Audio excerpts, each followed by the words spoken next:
બનાસકાંઠા જિલ્લા પંચાયતના પૂર્વ પ્રમુખ અને 34 મુડેઠા જિલ્લા પંચાયતના કોંગ્રેસના ઉમેદવારનું પાલડી ગામે ઉમળકાભેર સ્વાગત કરાયું. રામજીભાઈ રાયગુર, બનાસકાંઠા.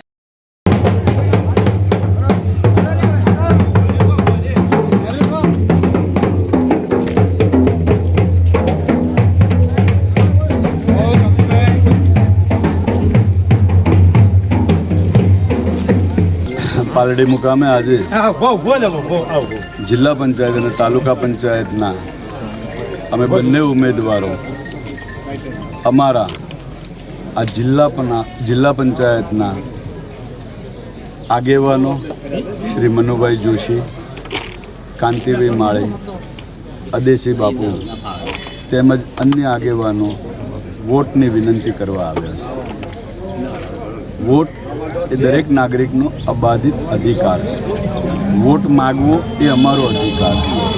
ગ્રામ પંચાયતને લગતા તમામ પ્રશ્નોની સમસ્યાઓનું નિરાકરણ લાવવાનું જિલ્લા પંચાયત, તાલુકા પંચાયત સીટ જીત્યા પછી અમે સંપૂર્ણ જવાબદારીપૂર્વક વફાદારીથી કામ કરશું એ વિનંતી કરવા અમે ગામમાં આવ્યા છીએ. અત્યારે બિનહરીફ સીટોના માધ્યમ થકી જે તાનાશાહીનું સમગ્ર ગુજરાતની અંદર એક વર્તન થઈ રહ્યું છે ભારતીય જનતા પાર્ટી તરફ, તો 150 વર્ષની જૂની કોંગ્રેસ પાર્ટીના હોદ્દેદારો છીએ. 200 વર્ષ ગુલામીમાંથી બહાર નીકળતા વાર થઈ છે. એટલે અમારા કોંગ્રેસ પાર્ટીના દરેક સૈનિકો આ ગુલામીમાંથી અમારા પ્રજાજનો બહાર નીકળે એના માટે આંબેડકર સાહેબે વોટનો અબાધિત અધિકાર જે આપ્યો છે એ દર ઇલેક્શનની અંદર ગ્રામ પંચાયત, તાલુકા પંચાયત, જિલ્લા પંચાયત, વિધાનસભા અને લોકસભા એનો સંપૂર્ણ ઉપયોગ કરે એવી વિનંતી કરવા અમે આવ્યા હતા. અને ગામજનોએ ખૂબ અમને અપેક્ષાએ ખૂબ સહકાર આપ્યો છે. ગામનો ખૂબ ખૂબ આભાર માન્યો છે. દરેક મંડળીવાળા મિત્રો હોય કે દૂધ ડેરીવાળા મિત્રો હોય, બધાની આંખમાં એક ડર છે. આ અહેસાસ થઈ રહ્યો છે. કોંગ્રેસના રાજકારણમાં આવું ના હોય. સર્વ સમાજ થકી આપ સૌને વિનંતી કરું છું, સર્વ સમાજને પણ વિનંતી કરું છું કે આ દેશ આપણો છે, આપણો અધિકાર છે. હમણાં કાંતિભાઈએ સરસ વાત કરી કે લગ્ન ગાળો હોવાથી ક્યાંક ને ક્યાંક લગ્ન પ્રસંગમાં જવાનું થશે, પણ હું એ પણ વિનંતી કરું છું કે કન્યાદાન કરતાં પણ મતદાનની કિંમત વધારે છે. કારણ કે આપના એક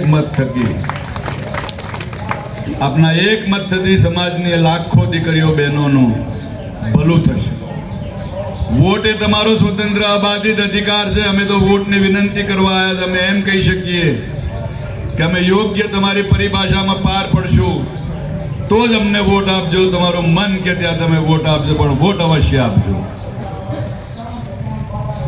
આવનારી ચૂંટણીઓમાં આ તાનાશાહી થકી છેલ્લા 4 વર્ષથી ગ્રામ પંચાયતની ચૂંટણી હોય તોય વહીવટદાર, જિલ્લા પંચાયતની ચૂંટણી હોય તોય વહીવટદાર, અને રાજકારણના નાના મોટા આ કામો જે કંઈ પણ હોય છે જિલ્લા પંચાયત, તાલુકા પંચાયત સીધું ગામજનો જોડે જોડાયેલું હોય છે.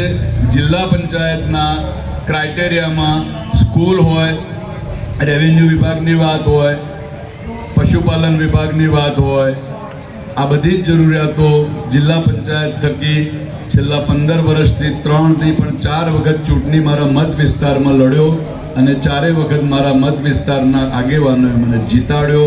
ક્યાંય ખોટ નહોતી પડવા દીધી.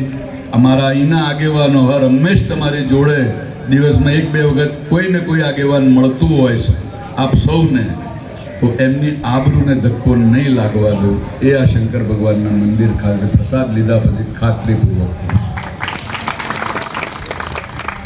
અને રાજકારણ એક સમાજ સેવાનું માધ્યમ છે.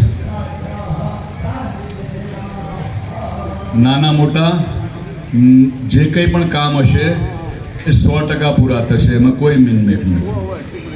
પરંતુ આવનારા આ ઝેનઝી શબ્દ વાપરીએ, યુવાન દીકરાઓની વાત કરીએ, એનું કંઈક આયોજન હોવું જોઈએ. ને આ ઇલેક્શન પછી આપ સૌ અનુભવ કરવાના છો.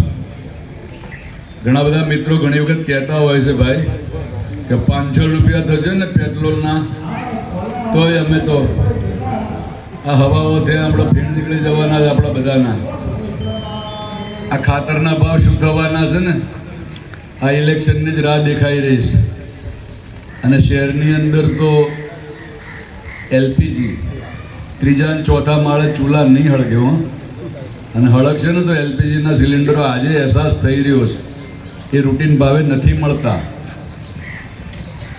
આ વાસ્તવિક હકીકત છે. તો કોંગ્રેસ તો દૂરંદેશીવાળી પાર્ટી હતી, 150 વર્ષ જૂની પાર્ટી, જેના દેશના તમામ ડેમથી માંડીને ગ્રામ સુવિધા સુધીનું આખું વગર, એટલે એ વખતે આવું કોઈ ગૂગલે નહોતું ને મેપે નહોતો. અને યુવાન દીકરાઓને કહું છું કે જો યુનિવર્સિટીઓ બની હોય, કોલેજો બની હોય, એન્જિનિયરિંગ કોલેજો બની હોય, એ બધા ટાચા સાધનોથી પણ એ જ સરકારી સ્કૂલોમાં ભણીને અધિકારી મિત્રોએ આ દેશની ચિંતા કરી હતી ને આજે યુવાન દીકરાઓને ભરવામાં આવી રહ્યા છે માત્ર વોટ્સએપ યુનિવર્સિટીથી. તો એમાંથી આપણે બધા બહાર નીકળીએ. મને ખૂબ આનંદ થયો. હું 2-3 વખત આ ગામની અંદર ગયો, 2-3 યુવાન દીકરાઓને મળવાનું થયું. એમણે એમના મોબાઈલની અંદરથી મારી શેર કરેલી પોસ્ટો એ પણ લગભગ 7-8 વર્ષ પહેલાંની કાઢીને બતાડી મને કે આ બધું અમે તમારું ઓબ્ઝર્વ કરી રહ્યા છીએ. એટલે સમાજ એ પ્રતિબિંબ છે, સમાજ રાજકારણ એ સમાજનું પ્રતિબિંબ છે. તમે જે કંઈ કરશો એ વળતું પાછું આવશે. આપ સૌને એક ખાતરી આપું છું, ક્યારેય વડીલોની આમન્ય નહીં તોડું ને મને પહાલા ગોઠવતા નથી આવડતું મારી ગામઠી ભાષામાં. મારા આગેવાનો તો હર હંમેશ તમારી જોડે છે જ, પણ સીધોય મારો નંબર ગૂગલમાં છે ને બધે છે. મને સીધો ફોન કરશો તો મારાથી જે કંઈ નાનું મોટું કામ બનતું હશે એમાં ક્યાંય પાછો નહીં રહું. તો 26 તારીખે ગરમી ખૂબ હશે, લગ્નનો ગાળો છે. યુવાન મિત્રોને ભારપૂર્વક કહું છું, બપોરે 12 વાગ્યા સુધી જે રીતે રોજ સાંજે બરણી ગામમાંથી આપણે દૂધની ડેરીએ લઈ જઈએ એમાં ટાઈમ નથી ચૂકતા. 5:30 એટલે 5:30, 4 વાગે દોવાનું એટલે 4 વાગે દોવાનું, એમ 12 વાગ્યા પહેલાં મતદાન કરવા માટે મારે યુવાન મિત્રોની ખૂબ જરૂર પડવાની છે. 2 વોટ આપે આપવાના છે. તાલુકા પંચાયતમાં મારી જોડે મારી પેનલમાં ભેમાભાઈ ઊભા છે. જિલ્લા પંચાયતનો ઉમેદવાર હું પોતે છું. અમારા બંનેનું નિશાન પંજો છે. ક્રમ 2 નંબર જિલ્લા પંચાયતની સીટ માટે મારું છે અને ભેમાભાઈનો 3 નંબર છે. આપણે 2 ને 3 નંબર ઉપર બટન દબાવજો. 2 ને 3 નંબરનો ભેગું ટોટલ મારીએ એટલે 1 નંબરનું કોઈ કિંમત રહેતી નથી. ખૂબ આશા આવ્યા છે.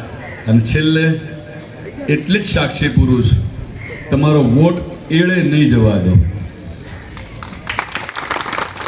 વોટની તાકાત દેખાડશું આપણે. અને મુડેઠા જિલ્લા પંચાયતની સીટ બનાસકાંઠામાં હર હંમેશ કોંગ્રેસની રહી છે. એવી જ પેટથી આ સીટને આખા જિલ્લામાં ખૂબ મહત્ત્વ મળે એ રોલ પણ હું અદા કરીશ. મનુભાઈ જોડે મારે વાત થઈ હતી. કીધું મનુભાઈ, આ કોમવાદી ભાગલા પાડીને ચૂંટણી જીતનારો વર્ગ છે એ ભારતીય જનતા પાર્ટીનો વર્ગ છે. કદાચ મારી અટક પણ જોશી છે ને તમારી પણ જોશી છે. આ સીટ પર કદાચ આ ગ્રામજનો, પ્રજાજનો એમને આપણી વાતમાં વિશ્વાસ પડે ને આપણને જીતાડે તો આવતી સાલે વળગી પડવાનું છે જોશી કરીને કે બીજા કોઈકનો વારો આવવા દેવાનો છે. મનુભાઈ ખૂબ નિખાલસતાથી કબૂલ કરીશ કે ના, રાજકારણ એ સર્વ સમાજનો હક છે. આવતી ચૂંટણીઓમાં હું તો નહીં જ હોઉં, પણ અમારા વડીલભાઈ મનુભાઈ પણ કીધું છે કે આપણે બીજી કોમને આવા જ સર્વ સમાજના સહયોગ થકી આ સીટ જે ઉમેદવાર આવે હું પાછો આવીશ એના પ્રચારમાં પણ એ ખાતરી સાથે વિરમું. ખૂબ ખૂબ આભાર આપ સૌનો.